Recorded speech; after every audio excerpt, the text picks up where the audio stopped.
जब मैं 10 साल की थी तभी मेरी माँ की मृत्यु हो गई। तब हमारे रिश्तेदारों ने पिताजी को फिर से शादी करने को कहा, लेकिन तब मेरे पिता ने दूसरी शादी नहीं की।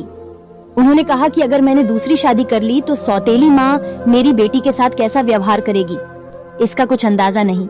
अगर उसने मेरी बेटी के साथ सौतेला व्यवहार किया तो मैं सहन नहीं कर सकूंगा, इसीलिए मैं दूसरी शादी नहीं करूंगा। फिर उन्होंने ही मेरा पालन पोषण किया। वो सुबह काम पर जाने से पहले मुझे तैयार करके स्कूल छोड़ जाते थे। खाना भी वो सुबह सुबह जल्दी ही बना लेते थे।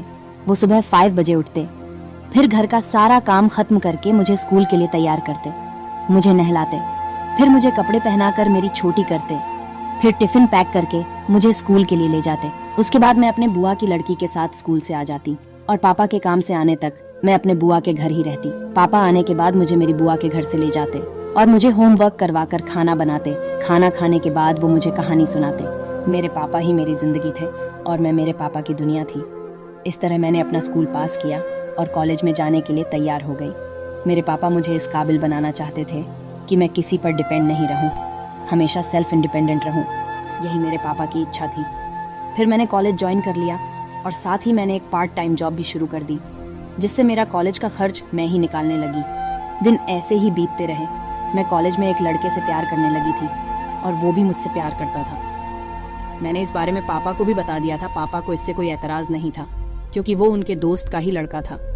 जब हमारा कॉलेज खत्म हुआ तो मैंने एक फुल टाइम जॉब शुरू कर दी और जतिन, जिससे मैं प्यार करती थी, वो पुलिस की ट्रेनिंग के लिए दूसरे शहर चला गया। पापा ने मुझे कहा कि जब वो एक पुलिस इंस्पेक्टर बन जाएगा उसके बाद वो हम दोनों की शादी करवा देंगे। मैं भी अपनी जॉब पर व्यस्त हो गई। मुझे बचपन से ही गाने का बहुत शौक था, इसलिए पिताजी ने मुझे बचपन में ही म्यूजिक क्लास में लगा दिया था। कभी कभी छोटे मोटे इवेंट्स में गाने भी चली जाती थी। इसी तरह मैं बस जतिन का इंतजार कर रही थी और हमारी शादी के सपने में ही खोई रहती थी। लेकिन किस्मत को कुछ और ही मंजूर था। एक दिन एक लड़का जिसका नाम शिवा था मेरे सामने आया और मुझे एक फूल देकर कहा, मैं तुमसे प्यार करता हूँ, मुझसे शादी करोगी? मैंने उसको मना के दिया। मुझे लगा कि अब वो मुझे परेशान नहीं करेगा, लेकिन अब वो रोज मुझे परेशान करने लगा। रोज वो एक गुलाब लेकर आता, वो मेरे ऑफिस के बाहर ही बैठा रहता और मेरा इंतजार करता रहता। मैंने उसको ये भी बता दिया कि मैं किसी और से प्यार करती हूँ, लेकिन उसने कहा, मुझे इससे क्या, मैं तो तुमसे शादी करना चाहता हूँ और शादी करके ही रहूंगा। फिर उसने मेरा हाथ पकड़ लिया। मुझे ये देखकर बहुत गुस्सा आया और मैंने अपना हाथ छुड़ाया और उसको जोर से एक थप्पड़ मार दिया और उससे कहा कि मैं जतिन से प्यार करती हूँ, उसी से शादी करूंगी। उसके बाद मैं वहाँ से चली आई।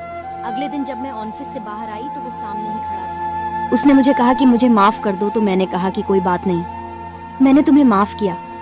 उसके बाद वो जोर जोर से हंसने लगा और कहा, तूने क्या सोचा ये शिवा तेरे थप्पड़ से डर गया है?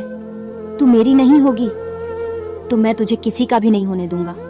उसके बाद उसने अपने हाथ में रखी एक शीशी का तेजाब मेरे चेहरे पर डाल दिया और वहां से भाग गया। मेरा चेहरा उससे बुरी तरह जल गया। उस समय मुझे इतनी जलन हुई मैं बता भी नहीं सकती। भगवान इतनी तकलीफ किसी के भी न दे।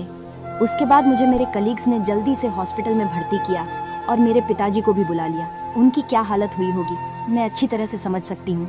वो मुझे कितना प्यार करते हैं ये मैं जानती हूँ। मेरा इलाज कई दिनों तक चला।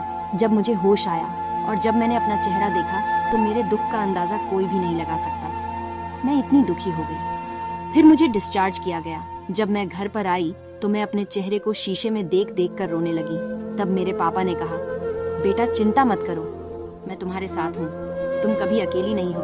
मैं तुम्हारा पापा, तुम्हारा साया बनकर हमेशा तुम्हारे साथ रहूंगा। मैं बिल्कुल टूट चुकी थी। मैंने जतिन के साथ जो सपने देखे थे वो सब अब राख हो चुके थे। जब भी कोई मुझे सुंदरी कह के बुलाता तो मेरे अंदर एक ऐसी भावना आ जाती जैसे कोई मुझे गाली दे रहा हो। जब से शिवा ने मेरे चेहरे पर तेजाब डाला और कहा कि अगर मैं उससे शादी नहीं करूंगी तो वो किसी से शादी नहीं होने देगा, बस मेरे जहन में यही बातें घूमती रहती जिससे मैं डिप्रेशन में जाने लगी। हालांकि उसको सजा हो गई, लेकिन उसकी वो हंसी अब भी मुझे डराती थी। उसने जो कहा था वो सच ही तो था। अब इस हालत में तो शायद जतिन भी मुझसे शादी नहीं करेगा। अभी तक तो उसको ये पता नहीं, जब उसको पता चलेगा और वो मुझे देखेगा तो उसके बाद तो वो भी मुझसे शादी करने से इनकार कर देगा। उसके बाद तो आप सब जानते ही हैं। सुंदरी कहती है, शालिनी जी मैं एक बात कहना चाहती हूँ। शालिनी जी कहती है, ठीक है कहो। सुंदरी कहती है, मैं आजकल के आशिकों से एक बात कहना चाहती हूँ कि आप किसी को प्यार करते हो और वो मना कर दे तो आप वैसा किसी लड़की के साथ मत करना जैसा शिवा ने मेरे साथ किया। बहुत तकलीफ होती है, बहुत दर्द होता है, मन हर वक्त मरने को करता है। मुझे तो मेरे पापा और जतिन के प्यार ने बचा लिया, लेकिन हर किसी लड़की के जीवन में ऐसे लोग नहीं होते। फिर सुंदरी की आंखों से पानी आ जाता है। सभी लोग जो उसका इंटरव्यू देख रहे थे, उनकी आंखें भी हम हो जाती हैं। बस इतनी सी थी सुंदरी की आत्मकथा। दोस्तों, आपको ये कहानी कैसी लगी कमेंट करें। अगर अच्छी लगे तो शेयर भी करें और चैनल को सब्सक्राइब करें, वीडियो को लाइक करें।